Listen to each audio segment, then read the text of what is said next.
Welcome back to Car Garage, the place where machines come alive, not just cars, but anything with armor, engines, and power. Today, we're diving into something unique, something that roars not on the highway but across battlefields. We're taking a close look at the Soviet T-43 medium tank, a tank that may not have become a battlefield icon, but certainly left its mark on armored warfare history. This is a story of evolution, experimentation, and bold engineering.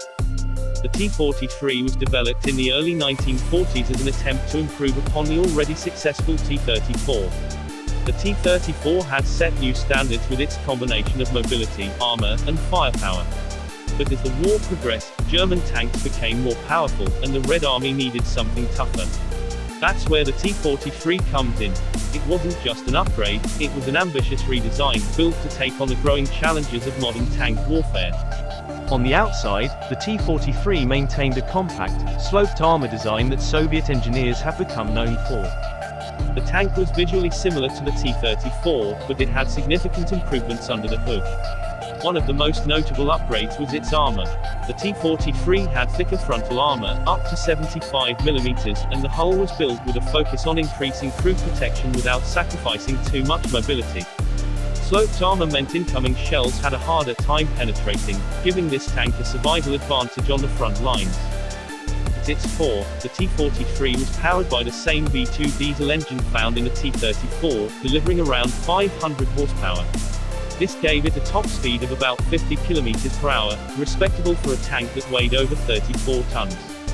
The 76.2mm F-34 main cannon was the same one used in earlier Soviet tanks, known for its reliability and ease of maintenance, but by the time the T-43 was developed, the battlefield had already begun demanding more firepower. That's where the T-43 faced its biggest issue. While it was more armored than the T-34, it didn't offer a significant upgrade in firepower. The Soviet command eventually decided that it made more sense to improve the existing T-34 platform, leading to the creation of the T-34 85ths, which came with a more powerful 85mm gun and a redesigned turret.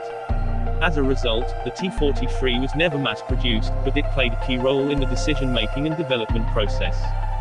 What makes the T-43 fascinating today is the story it tells. It's a tank that represents the what-if of military engineering. It served as a technological bridge, helping engineers and military planners understand what the next generation of tanks needed. For history buffs, gamers, and model builders, the T-43 is a hidden gem, often overlooked, but full of character and context. While it never saw mass combat, it paved the way for better designs. And that's why we're featuring it today on Car Garage, because sometimes, the machines that don't make history are the ones that quietly shape it. Let me know if you'd like this script formatted as a downloadable PDF or prepared for voiceover recording.